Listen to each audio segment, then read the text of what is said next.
Right, so we're here, which means that we need to be going that way. Dude, you've got your map upside down. Okay, so that way. And this exam is finished. Well done, but there's a couple more questions on the back. On the back?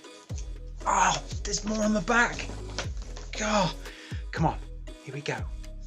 Hi everyone, welcome to my YouTube channel, and this is sorry to stop you, but you've got a thing in your teeth. Better? Yeah. Thank you. Thanks. All right. Hi everyone. Thanks for joining us on The Way this week.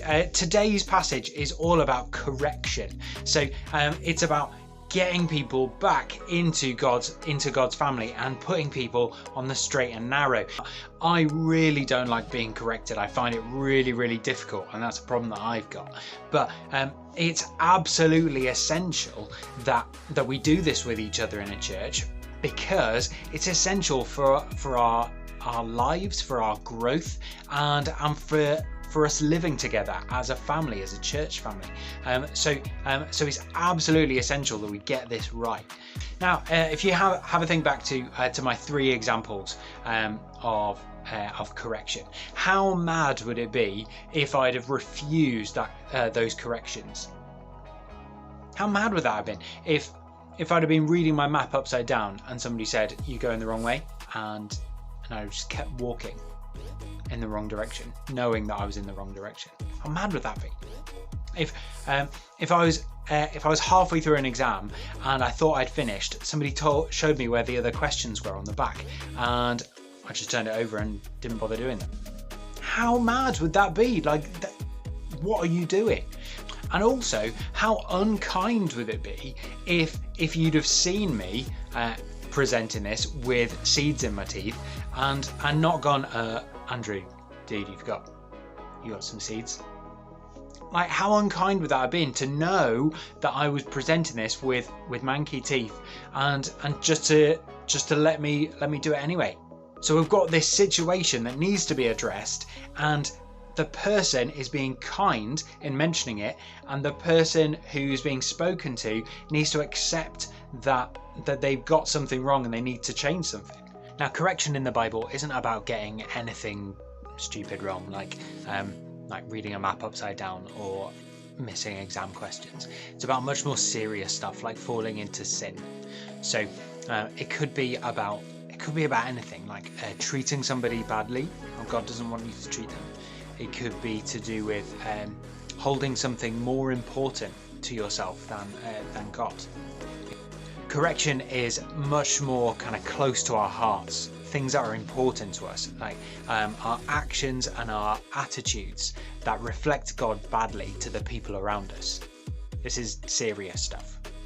Now, I reckon that correction comes with 3 main challenges. Now, the first one is admitting that you're wrong. Now, I hate admitting that I'm wrong because I always think I'm right, but that's just me.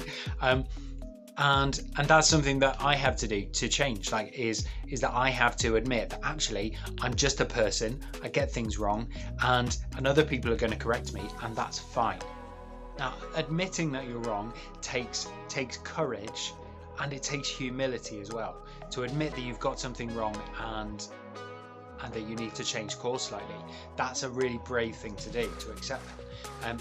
But what we have to do is remember 2 things in that situation. We have to remember that the person that's speaking to us has our best interests at heart, and they love us dearly, and they want us to do well. So the guy telling me about my exam, he wants me to pass. If he doesn't tell me that, I'm not going to pass. So I have to remember that he wants me to pass, so he's telling me where the answers are. And the second thing is, when we get something wrong, we need to remember that we're serving a God who is kind. We're serving a God who is good, who forgives. We're serving a God who wants us to succeed and to grow and to be more like Jesus. So we need to follow his call when he puts someone in our place like that to correct us and to show us his way. The second challenge is to remember to challenge gently.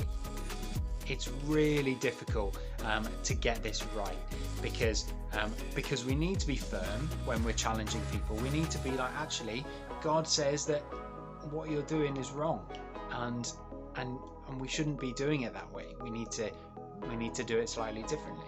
And you need to be firm, but you need to do it gently. And the passage in Matthew 18 says to do it privately at first. Take that person aside, do it quietly. Don't make a big song and dance about it. Don't make a scene. Just take them to the side quietly, gently, correct them, and take it from there. Now, this can be really difficult because situations like these can often be quite heated, quite emotional. There's maybe anger, there's upset, feelings of injustice, betrayal maybe, disappointment. There's all sorts of crazy feelings going around at times like this. And this is where we need to pray to God to help us be gentle with this person and to help us remember that us talking to this person and correcting them is for us to be showing them the love of God. Okay, so when we're talking to someone in this situation, we're correcting them, what you need to be thinking is my voice and is my face showing this person the love of God? If your voice and your face are not showing the love of God to this person, then you're doing it wrong and you need to be more gentle. And the third challenge about correction is to think, what is your aim here? Is it to show that you're right? Is it to do one-upmanship? Is it to say, I told you so? Is it your pride that's talking? Is it about power over that person? If it is, don't bother. Just keep it to yourself. The passage says that if the person listens and confesses their sin, then you have won them back. You have won them back. That's the driving aim of the person doing the challenging. It's to win this person back. You're trying to get them back into your family, getting them back on the right track. You are doing it out of love for them. Something that's really important about the way that Matthew has chosen to order his stories is the story before this one in Matthew 18 is the story of the lost sheep. And the shepherd goes out and gets the lost sheep, brings him back, and then rejoices because he's got his lost sheep back. And it's exactly the same for us. So in the same way as God wins someone back and rejoices, that's what we are to do as well. This is God's main aim too. He wants to win everyone back. He wants to win you back and bring you into his kingdom. And that's what God's inviting you to do. So when we're with each other, let's keep each other together. Let's not let people wander off and do their own thing and walk away from God.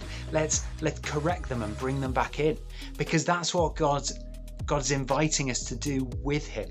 That's his purpose. He's grabbing the sheep and rejoicing as the shepherd, and we are grabbing each other, keeping each other together and rejoicing over the people that we keep in our family. We're working with God here, and this is a really, really big job. It's a hard one, and it's a really difficult tightrope to walk. There's so many challenges, but God invites you to work with him to win people back.